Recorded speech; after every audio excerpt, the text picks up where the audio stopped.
إنك حميد مجيد اللهم بارك على محمد وعلى آل محمد كما باركت على إبراهيم وعلى آل إبراهيم إنك حميد مجيد. علماء کا جو مقام اللہ نے دیا ہے نبی کریم صلی اللہ علیہ وسلم کی زبان مبارک سے، ہمیں علماء کا مقام ان کو دینا چاہیے. حضور اکرم صلی اللہ علیہ وسلم کا ارشاد ہے ان العلماء ورثۃ الانبیاء، کہ علماء انبیاء کے وارث ہیں.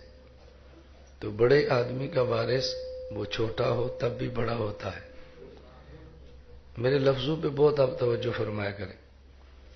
بڑی شخصیت کا وارث چھوٹا ہو وہ تب بھی بڑا ہوتا ہے، اور وارث ہوتا ہے وہ جیسا بھی ہو.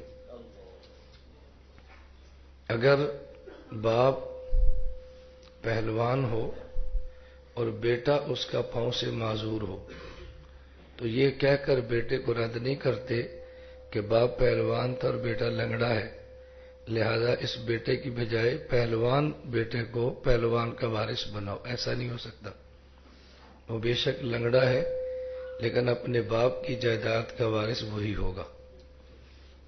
باپ بہت خوبصورت ہو اور بیٹا بدصورت ہو، بدصورت ہونے کے باوجود خوبصورت بیٹے کا وارث وہی، خوبصورت باپ کا وارث وہی بیٹا ہے. یہ کہہ کر اس باپ کو الگ نہیں کیا جا سکتا کہ یہ چونکہ باپ خوبصورت ہے تو اس کے وارث کے لیے خوبصورت بیٹا تلاش کرو، بدصورت اس کا وارث نہیں بن سکتا. ایسی بات ہرگز نہیں ہے. یہ بات میں اس لیے عرض کرتا ہوں، علماء جیسے بھی ہوں علماء ہیں اور نبی کریم صلی اللہ علیہ وسلم کے وارث ہیں. اس لیے وارث کا احترام کریں گے. خود رسول اللہ صلی اللہ علیہ وسلم خوش ہوں گے کہ انہوں نے حیا میری نسبت کا کیا ہے، اس کی عملی کمزوری کی وجہ سے میری نسبت کو مسترد نہیں کیا. آپ بتاؤ، آپ کا بیٹا ہو اور نالائق ہو اور کوئی بندہ پھر بھی اس کا احترام کرے، فلاں باپ کا بیٹا ہے، تو باپ کو خوشی ہوتی ہے کہ میرا بیٹا اگرچہ نالائق تھا لیکن اس نے میری نسبت کا حیا کیا ہے. تو آپ اگر بے عمل عالم کا بھی احترام کرو گے کہ اللہ کے نبی کا وارث ہے تو رسول اللہ صلی اللہ علیہ وسلم کتنے خوش ہوں گے کہ میرے امتی نے میری نسبت کا حیا کیا. عالم کا احترام ہر حال میں کرنا ضروری ہے. اس کا بہت زیادہ آپ لوگ خیال فرمایا کریں. نبی معصوم ہوتا ہے اور نبی کا وارث عالم غیر معصوم ہوتا ہے. غیر معصوم کا معنی کہ اس سے گناہ بھی ہوں گے، اس لیے عالم کا گناہ دیکھ کر عالم سے دور نہیں ہونا، اس کے گناہ پہ پردہ ڈال کے عالم کے مزید قریب ہونا ہے. عالم جیسا بھی ہو معصوم تو نہیں ہے، غلطیاں تو ہوں گی. حضرت مولانا محمد یوسف بنوری رحمۃ اللہ علیہ، علامہ انور شاہ کشمیری رحمۃ اللہ علیہ کے شاگرد، جامعۃ العلوم الاسلامیہ علامہ بنوری ٹاؤن کے محتمم اور شیخ الحدیث، حضرت فرمایا کرتے تھے کہ جس بکری کا دودھ آپ نے پینا ہے اس بکری کی مینگنیاں بھی آپ نے اٹھانی ہے. جس بھینس کا دودھ آپ نے پینا ہے اس بھینس کا گوبر بھی آپ نے اٹھانا ہے. جس عالم کی خوبیوں سے فائدہ آپ نے اٹھانا ہے اس عالم کی کمزوریاں بھی برداشت آپ نے کرنی ہے. ہم عالم کی خوبیوں سے بہت فائدہ اٹھاتے ہیں اور اس بیچارے کی چھوٹی سی کمزوری آ جائے تو اس کو طوفان مچا دیتے ہیں. رسول اکرم صلی اللہ علیہ وسلم کی ساری دعائیں ہی بڑی مقبول ہیں، ساری دعائیں بڑی جامع ہیں.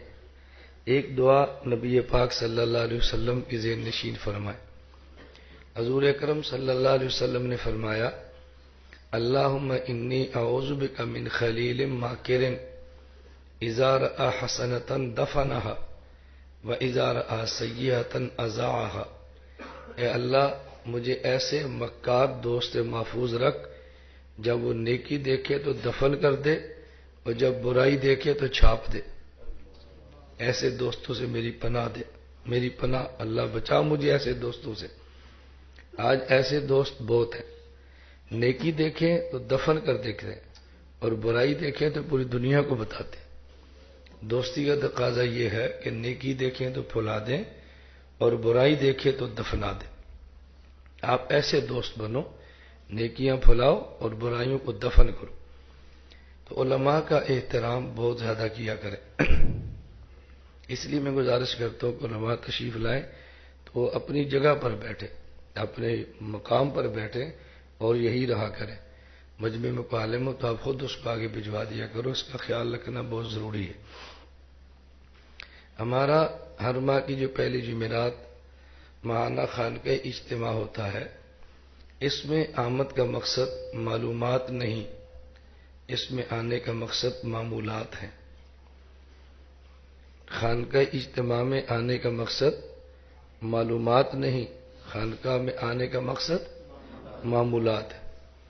آپ اس اجتماع میں اس لیے نہیں آتے کہ آپ کو بہت علم ملے، اس اجتماع میں اس لیے آتے ہیں کہ جو علم اللہ نے دیا اس پر عمل کریں.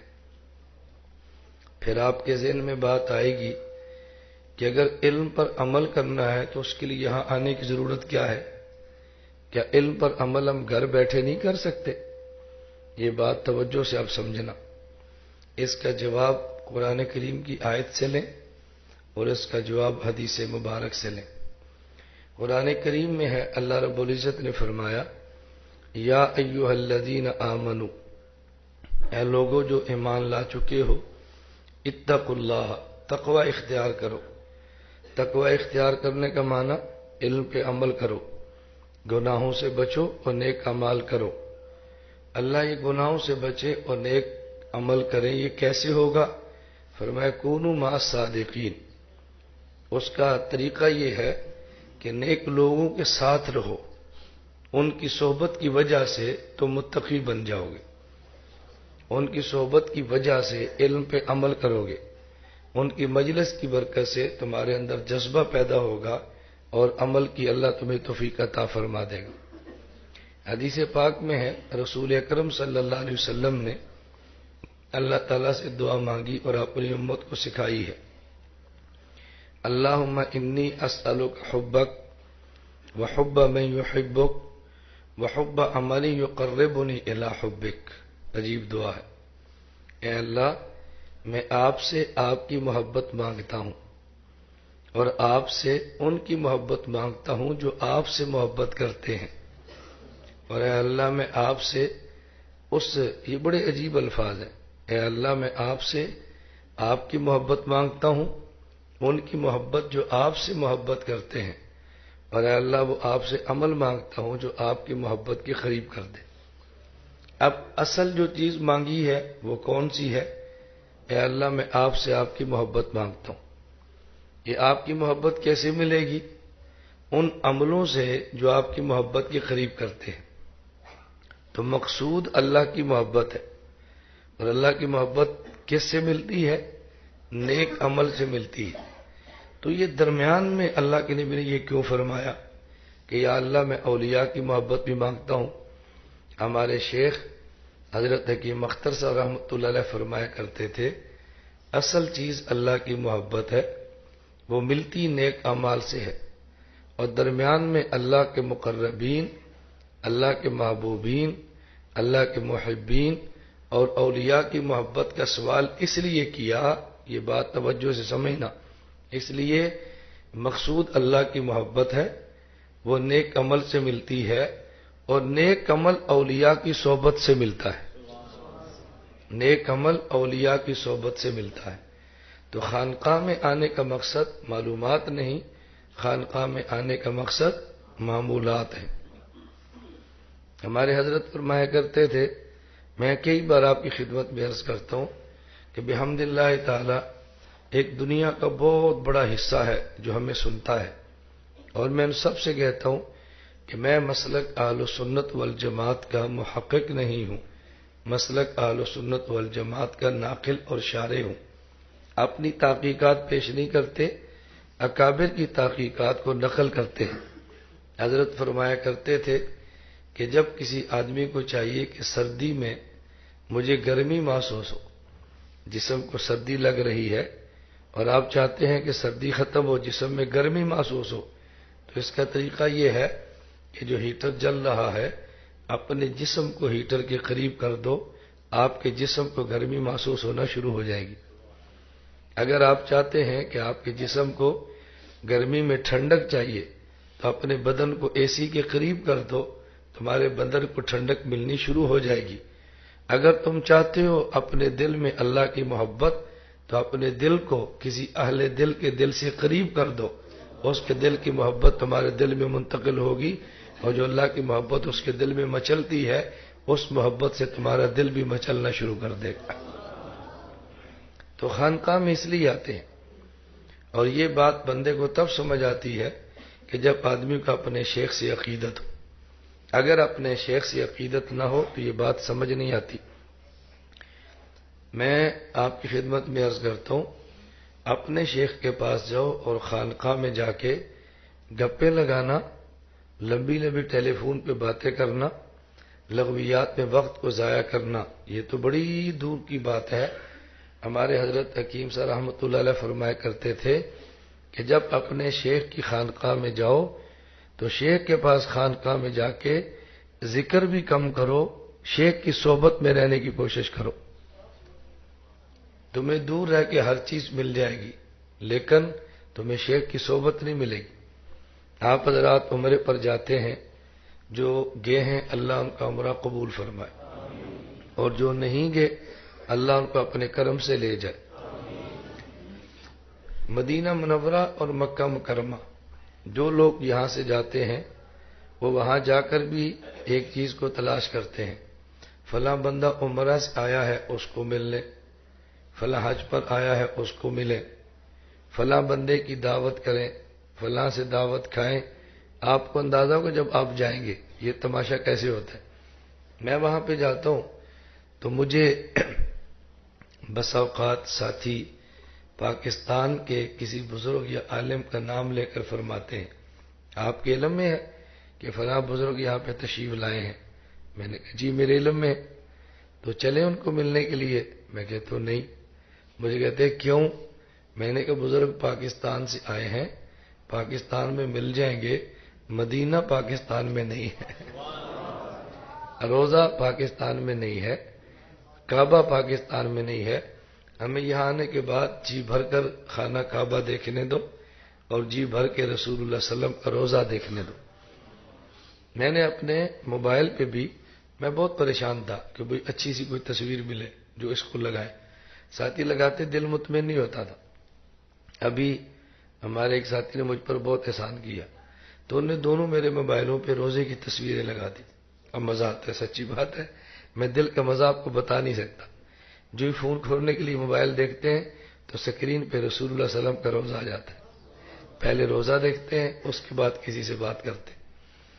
اب یہ جب تک عقیدت نہ ہو بندے کو مزہ نہیں آتا۔ بس میں نے اس لیے گزارش کی اس کا اہتمام بہت زیادہ بندے کو کرنا چاہیے۔ جب تک خانقاہ کے ساتھ یہ تعلق نہ ہو تب تک آدمی کی زندگی بدلتی نہیں ہے، زندگی میں فرق نہیں پڑتا۔ حضرت مولانا احمد علی لاہوری رحمۃ اللہ علیہ کتنے بڑے آدمی تھے، آپ نے سنا ہوگا، رئیس المناظرین، حجت اللہ فی الارض، مولانا محمد امین اکاڑوی رحمۃ اللہ علیہ فرماتے، ہم نے سنا کہ مولانا احمد علی لاہوری رحمۃ اللہ علیہ صاحب کشف ہے۔ صاحب کشف کا معنی یہ ہے کبھی کبھی اللہ درمیان کے پردے ہٹا دیتا اور وہ چیز دکھا دیتا جو عام آنکھ کو نظر نہیں آتی، یہ کشف کا معنی ہوتا ہے۔ ہم اکاڑا سے چلے اور لاہور حضرت کی مجلس میں آئے۔ حضرت رحمۃ اللہ علیہ صاحب کشف تھے، ان کو اللہ رب العزت یہ سمجھا دیتے کہ یہ چیز حرام کی ہے اور یہ حلال کی ہے، کشف ہو جاتا تھا۔ تو کہتے ہم حضرت کی خدمت میں گئے تو ہم نے کچھ پیسے مکس کر کے اس سے پھل خریدے، کچھ پیسے حلال کے کچھ سود کے حرام کے، اور ہم نے حضرت کی مجلس میں پیش کر دیے مجلس میں۔ تو ہم نے کہا کہ آپ مالٹے ہیں یا پھل ہے قبول فرمائے۔ اللہ علیہ رحمۃ اللہ علیہ نے فرمایا یہ تو حرام کا ہے، یہ حلال کا ہے، یہ حرام کا ہے، یہ حلال کا ہے۔ اور فرماتے کہ ہم نے چھوٹی چھوٹی نشانیاں لگائی تھی تاکہ پتہ چل جائے، جب دیکھا تو واقعتاً جو حرام کے تھے الگ کر دی، یہ حلال کے الگ کر دی۔ اس کے بعد ہم نے حضرت سے عرض کیا حضرت ہم آپ کی بیعت کرنا چاہتے ہیں۔ لاہوری رحمۃ اللہ نے بڑا پیارا جواب دیا، فرمایا آج آپ اوکاڑا سے لاہور بیعت کرنے کے لیے نہیں آئے، میرا امتحان لینے کے لیے آئے تھے۔ تم واپس جاؤ، بیعت کے لیے دوبارہ آنا۔ آج تم بیعت کے لیے نہیں آئے، آج تم امتحان کے لیے آئے تھے، پھر آنا بیعت کے لیے۔ حضرت فرماتے پھر ہم نے دوبارہ سفر کیا کہ حضرت اب ہم آپ کے پاس بیعت کے لیے آئے۔ حضرت لاہوری رحمۃ اللہ علیہ کا جو میں واقعہ سنانا چاہتا ہوں، یہ تو میں نے تمہید باندھی ہے حضرت کی شخصیت بتانے کے لیے۔ حضرت لاہوری رحمۃ اللہ علیہ کے وہ خلیفہ جو سب سے آخر میں دنیا سے گئے ہیں، ان کا نام ہے مولانا حسن عباسی۔ سندھ میں ایک شہر ہے ضلع سانگڑ، اس کا چھوٹا سا قصبہ ہے شاہپور چاکر، وہاں مولانا حسن عباسی رحمہ اللہ رہتے تھے، اور میں 2 بار ان کی زیارت کے لیے وہاں پہ گیا ہوں، 2 بار گیا ہوں ان کی زیارت کے لیے۔ حضرت کے آخری خلیفہ ہیں یہ۔ حضرت اپنے شیخ کو چھوڑنے کے لیے گھر گئے دروازے پر، جب حضرت اندر جانے لگے یا کوئی کام تھا تو یہ ساتھ گئے شیخ کے۔ حضرت رحمۃ اللہ نے فرمایا کہ تم یہاں کھڑے رہو، میں آتا ہوں، میرے آنے تک تم یہاں کھڑے رہو۔ حضرت گھر کے اپنے کام میں لگ گئے یا آرام کیا جو بھی تھا۔ تو حضرت رحمۃ اللہ علیہ صبح اٹھے اور باہر آئے، دیکھا تو مولانا حسن عباسی کھڑے ہیں۔ فرمایا تم گئے نہیں؟ کہا جی آپ نے فرمایا تھا تم یہاں ٹھہرو میں آتا ہوں، تو میں کیسے جا سکتا تھا؟ فرمایا تم بیٹھے نہیں؟ کہا جی آپ نے فرمایا تم کھڑے رہو میں آتا ہوں، میں کیسے بیٹھ سکتا تھا؟ جب آدمی شیخ کے ساتھ یوں عقیدت رکھتا ہے نا، پھر آدمی کی زندگی بدل جاتی ہے۔ یہ ہمیشہ بات یاد رکھیں، جب تک آدمی کی یہ ترتیب نہ بنے آدمی بدلتا نہیں ہے۔ میں نے ایک بار عرض کیا تھا کہ مجھ سے میرے ایک بیعت والے ساتھی نے خط لکھا، اور مجھ سے اس نے کہا کہ مولانا صاحب میرے ایک لڑکا ہے امرت بیریش، میں اس کی محبت کے اندر مبتلا ہوں، میں بہت کوشش کرتا ہوں جان چھوٹے لیکن جان نہیں چھوٹتی، مجھے کوئی نسخہ بتائے۔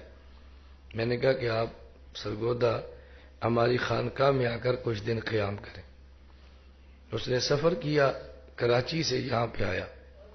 جب یہاں پہنچا تو اس نے کہا جی میرے معمولات کیا ہیں، میں کیا کروں؟ میں نے کہا 5 وقت کی نماز پڑھیں، مطالعہ کریں، اور اٹھتے بیٹھتے چلتے پھرتے مجھے دیکھتا رہا کریں بس۔ 1 ہفتہ یہاں رہا، واپس چلا گیا۔ اس نے کہا میری بیماری ختم ہو گئی۔ اب یہ بات اسی بندے کو سمجھ آ سکتی ہے جو بندہ اپنے شیخ کو عقیدت کی نگاہ سے دیکھے۔ اگر عقیدت کی نگاہ سے نہ دیکھے، اس پر بھی ایک واقعہ سنیں۔ حضرت مولانا مدنی لاہوری رحمۃ اللہ علیہ کے بیٹے تھے مولانا عبید اللہ انور رحمۃ اللہ علیہ۔ یہ مجھے ایک بندے نے خود واقعہ سنایا، اور سنانے والا بھی عام بندہ نہیں، ایک مولوی۔ اس نے کہا کہ میں چاہتا تھا کسی شیخ سے بیعت کروں، کئی خانقاہوں میں گیا تو مزہ نہیں آیا۔ میں مولانا عبید اللہ انور صاحب کی خانقاہ میں گیا۔ اب حضرت کا معمول یہ تھا کہ جب ذکر کرواتے جہری ذکر تو بتیاں بند کروا دیتے، اندھیرے میں ذکر کرواتے، ان کا معمول تھا۔ وہ کہتے ہم گئے، ذکر شروع کروا دیا تو ہم بتیاں بند تھیں اور ذکر کر رہے تھے۔ حضرت نے بھی رومال لیا اور ذکر شروع کروا دیا۔ کہتے جب ذکر شروع ہو گیا تو تھوڑی دیر بعد میں نے دیکھا، میں شیخ صاحب کو دیکھوں کیا کر رہے ہیں۔ کہتے میں نے دیکھا تو چائے پی رہے تھے۔ میں نے بیعت نہیں کی، میں واپس آ گیا۔ بس عقیدت ختم ہو گئی، عقیدت ہی ختم۔ بھائی آپ آئے ہیں سال میں 1 بار، وہ روزانہ اٹھتا ہے صبح 4 بجے، پھر پورا دن کام کرتا ہے اور مشقتیں برداشت کی ہیں۔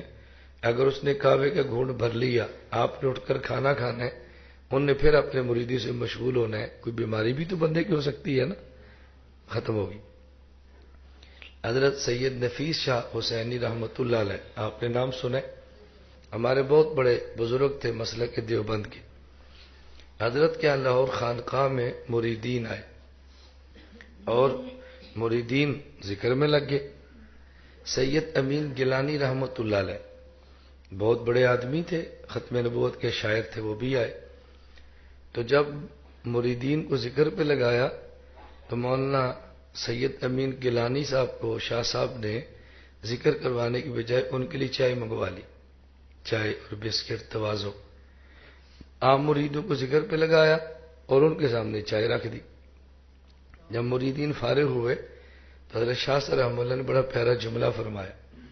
فرمایا تمہیں تعجب ہوگا کہ باقی مریدوں سے ذکر کرواتے ہیں اور اس آنے والے مرید کو چائے پلاتے ہیں۔ شاہ صاحب نے فرمایا کہ تم صرف ذکر کرتے ہو، سید امین گیلانی نے جیلیں کاٹی ہیں اور دین کے نام پر جیل کاٹنے سے جو انسان کو مرتبے ملتے ہیں وہ تمہارے ذکر سے نہیں ملتے۔ اس لیے یہ وہ مقامات طے کر چکا ہے جس کے لیے تم یہاں پہ آتے ہو۔ یہ مجھے پتہ نہیں بات کہنی چاہیے کہ نہیں، لیکن میں اپنے عقیدت والے حضرات سے کہتا ہوں آپ کو یہ سعادت ہے کہ آپ کا شیخ ذکر والا بھی ہے، جیل والا بھی ہے۔ ہم نے سارے کام اللہ کے کرم سے پورے کیے ہیں اور آج تک اپنے موقف سے پیچھے نہیں ہٹے اور انشاءاللہ ہٹیں گے بھی نہیں انشاءاللہ۔ اللہ عافیت کے ساتھ میں دین کی خدمت کرنے کی توفیق عطا فرمائے۔ تو میں بات سمجھا رہا تھا کہ آپ ہر ماہ پہلی جمعرات جو یہاں خانقاہ میں آتے ہو تو خانقاہ میں آنے کا مقصد معمولات ہیں یا معلومات ہیں؟ میرے بیانات احناف میڈیا سروس پہ روزانہ آتے ہیں، فیس بک پہ موجود ہیں، سوشل میڈیا پر موجود ہیں، چینلوں پر موجود ہیں، آپ سن سکتے ہیں۔ ہر مہینے آنے کا مقصد معلومات نہیں ہے، ہر مہینے آنے کا مقصد معمولات۔ اس لیے ہماری خواہش ہوتی ہے کہ جب یہاں پہ تشریف لائیں بیان بھی سنیں اور رغبت کے ساتھ اللہ کا ذکر کریں، رغبت کے ساتھ اللہ کا ذکر کریں، رغبت کے ساتھ اللہ کا ذکر کریں، اللہ کے ذکر کو جھوم جھوم کے کریں، وجد میں آگے کریں، مستی میں آگے کریں۔ نبی پاک صلی اللہ علیہ وسلم فرماتے اللہ کا ذکر ایسے کرو کہ لوگ سمجھیں یہ پاگل ہے، لوگ سمجھیں مجنون اور پاگل ہے۔ بس اس لیے گھبرایا مت کرو، کسی بندے سے دنیا متاثر مت ہو، ہر وقت اللہ کے نام پہ ڈوب جاؤ۔ ہمارے ایک بزرگ جہاں تشریف لے جاتے تھوڑا سا بیان فرماتے پھر فرماتے ذکر کرو ذکر کرو۔ تو بعض لوگ ایسے ہیں کہ جو مشائخ کی باتیں ہضم نہیں کر پاتے اور بعض سامنے بول پڑتے ہیں اور بعض کمر کے پیچھے بولتے ہیں۔ تو ایک ندان نے ان شیخ سے عرض کر دیا آپ بیان تھوڑا کرتے ہیں، ہم آتے ہیں آپ کی تقریر سننے کے لیے اور آپ کہتے ہیں ذکر کرو، اللہ کا ذکر کرو۔ بڑا پیارا جملہ فرمایا، فرمایا جب قیامت کا دن ہوگا، حساب و کتاب شروع ہوگا تو تم یہ جو مجھ سے شکوہ کیا ہے یہ قیامت کے دن اللہ کی عدالت میں شکوہ کرنا کہ یا اللہ ہم آتے تھے اس بابے کی تقریر سننے کے لیے اور یہ کہتا تھا اللہ اللہ کرو۔ تو یہ شکوہ اللہ کی عدالت میں کرنا، بس پھر دیکھنا کتنا مزہ آتا ہے۔ میں مجرم ہوں گا اور تو خدا کے سامنے یہ مجھ پہ کیس دائر کرنا کہ یہ کہتا تھا اللہ اللہ کرو۔ یہ اللہ اللہ کرنا کتنی بڑی نعمت ہے، اللہ کی قسم اللہ کرے یہ چسکا آپ کو پڑ جائے۔ حضرت حاجی امداد اللہ مہاجر مکی رحمۃ اللہ علیہ سید و طائفہ ہمارے مسلک کے بڑے بزرگ ہیں، ان سے بیعت ہونے کے لیے گئے نہیں، خود فرمایا مولانا رشید احمد گنگوئی رحمۃ اللہ علیہ جنہیں کہتے ہیں ثانی امام اعظم ابو حنیفہ فقیہ النفس، کہا رشید احمد تم ہماری بیعت کر لو۔ حضرت نے عرض کیا کہ بیعت کے بعد آپ فرمائیں گے ذکر کرو، میں مدرس آدمی ہوں، کتابیں پڑھاتا ہوں، علمی مشغلہ، ذکر میرا مزاج نہیں ہے۔ تو حضرت نے فرمایا میں نے کب کہا ذکر کرو؟ میں نے کہا میری بیعت کر لو، میں نے ذکر کی بات نہیں کی، انہوں نے بیعت کر لی۔ حاجی صاحب رحمۃ اللہ علیہ تھانہ بھون میں رہتے تھے۔ اچھا تھانہ بھون کا ایک نظام بڑا عجیب تھا، وہاں 3 بزرگوں تھے، حاجی امداد اللہ مہاجر مکی رحمۃ اللہ علیہ، مولانا محمد تھانوی مفتی رحمۃ اللہ علیہ، حافظ ضامن شہید رحمۃ اللہ علیہ جو شاملی کے میدان میں انگریز کے خلاف لڑتے ہوئے جام شہادت نوش فرمر گئے۔ لیکن حافظ ضامن صاحب کے مزاج میں لطف ظرافت تھی، مزاحیہ طبیعت کے تھے۔ بعض لوگ بہت بڑے ہوتے ہیں اور اپنی پوری للہیت کو اپنے مزاح میں چھپا لیتے ہیں۔ جب کوئی بندہ خانقاہ میں جاتا تو حافظ ضامن شہید رحمۃ اللہ علیہ پہلے بیٹھے ہوتے ملتے، تو کوئی بندہ جاتا السلام علیکم، فرماتے وعلیکم السلام کیسے آئے ہو؟ اگر تو ذکر کرنا ہے حاجی امداد اللہ مہاجر مکی بیٹھے ہیں، مسئلہ پوچھنا ہے مفتی محمد تھانوی بیٹھنے ہیں، حقہ پینا ہے تو حافظ ضامن بیٹھے حقہ پینا ہے تو ہمارے پاس بیٹھو۔ یہ بہت بڑے آدمی تھے، بہت بڑے آدمی تھے۔ بعض لوگ ہنستے رہتے ہیں اور ان کا تقویٰ اور للہیت اسی کے اندر چھپا ہوتا ہے اور لوگ ان کو جان نہیں پاتے کتنا بڑا یہ ولی تھا۔ تو حضرت تھانہ بھون تشریف لائے گنگو سے، اللہ نے فرمایا بیعت کر لی۔ جب بیعت ہوئی تو حاجی امداد اللہ مہاجر مکی رحمۃ اللہ علیہ نے فرمایا آج کی رات مولانا رشید احمد گنگوئی کا بستر میرے کمرے میں میرے ساتھ لگا دو، آج ان کا بستر میرے کمرے میں میرے ساتھ لگا دیا۔ اب حاجی صاحب جب صبح اٹھے، تہجد پڑھے اور اللہ اللہ کی ضربیں لگانی شروع کی تو مولانا گنگوئی رحمۃ اللہ علیہ بھی اٹھ گئے۔ بھائی شیخ کے کمرے میں ہوں، شیخ کے ساتھ لیٹا ہوں، اب شیخ ذکر کرے اور میں نہ کروں، عجیب لگتا ہے۔ حضرت بھی اٹھ کے ذکر کرنا شروع کر دیا۔ مولانا گنگوئی رحمۃ اللہ علیہ فرمایا کرتے تھے میں حاجی صاحب سے کہتا تھا علمی کام کرتا ہوں، ذکر میرا مزاج نہیں ہے، لیکن ایک شخص جو اپنے شیخ کے ساتھ ذکر کیا زندگی گزر گئی، اب ذکر چھوڑنے میں دل نہیں کرتا۔ اللہ کرے یہ چسکا آپ کو پڑ جائے، بس پھر آپ دیکھنا ذکر میں لذت کتنی آتی ہے اور ذکر میں مزہ کتنا آتا ہے۔ ہمارے ہاں مرکز اہل سنت والجماعت سرگودا میں آپ کے علم میں ہے کہ یومیہ فجر کی نماز کے بعد پہلے سورہ یاسین سب طلباء اساتذہ پڑھتے ہیں اور پھر ذکر کی مجلس ہوتی ہے اور پھر اشراق تک تلاوت ہوتی ہے اور اشراق کے بعد مسجد سے باہر جاتے ہیں۔ میں اس پہ جس حد تک اللہ کا شکر ادا کروں کم ہے، میری معلومات کی حد تک پوری